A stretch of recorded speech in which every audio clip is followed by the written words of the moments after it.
Hello guys, आज चाहिँ तपाईँको तनहुँ जिल्लाको कोत्रे भन्ने ठाउँमा हो गाइस। हेर्नु त पुरै चट्टान पानीले यस्तो चिरा बनाएको छ गाइस। ल हेर्नुहोस् त, यतातिर हेर्नुहोस् तपाईँको नदी। यो चाहिँ सेती नदी हो तपाईँको। पुरै यतातिर किनारहरूमा बालुवा गाड्ने काम चाहिँ जारी छ गाइस। हेर्नु त, बालु गाड्ने ट्र्याक्टर टिप्परमा पुरै लोड गर्ने गाइस हैन। यस्तो छ अवस्था यतातिरको। हेर्नुहोस् त, यता तपाईँको बिजुलीको लागि पुरै पाइपिङ, पलमका पाइपिङहरू तपाईँको जडान गर्नको लागि राखिएको छ गाइस हैन। यहाँ हेर्नुहोस्, हामी जाने चाहिँ यो माथि देखिने गाउँ हो।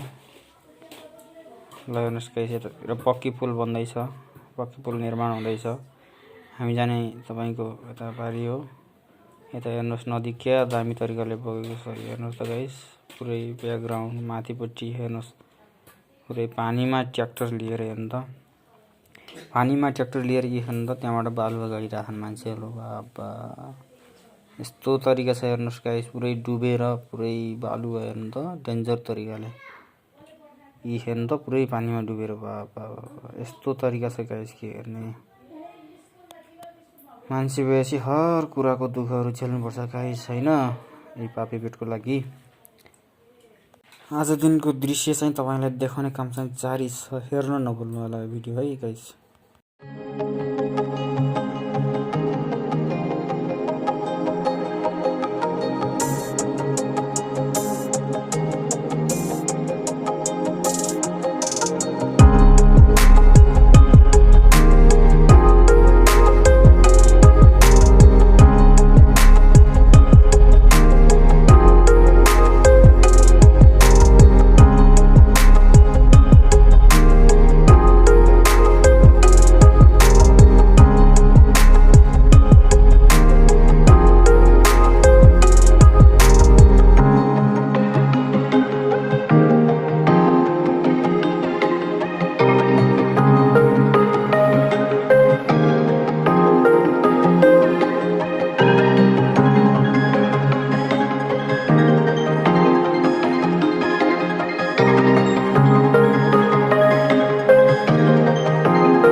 ल गाइस आज चाहिँ हामी भिडियोको अन्त्यतिर आइसकेका छौँ। यो तपाईँको माथि एकदम अलि माथिपट्टिको दृश्य हेर्नु त, माथिको पहिलाको काठको पुल यतातिर हेर्नुहोस्।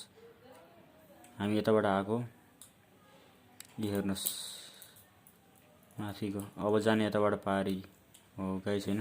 अब भिडियोको अन्त्यतिर लास्ट यो हेर्नुहोस्, यता साँगुरो ठाउँमा सेती नदी बगेको छ होइन। यी एकदम राम्रो छ गाइस होइन आजको दृश्यहरू। भिडियो हेरेर लाइक सब्सक्राइब गर्न नभुल्नु होला। एकदम भिडियोलाई माया गर्नु होला। म फेरि यस्तै भिडियोहरू ल्याउने गर्नेछु हजुरहरूको। नेपालको विभिन्न जिल्लाहरूका भिडियोहरू हजुरको माझमा ल्याउने काम गर्नेछु गाइस। ल हेर्नुहोस् यति राम्रो दृश्य छ आजको भिडियो। ल गाइस ल हेर्नुहोस्।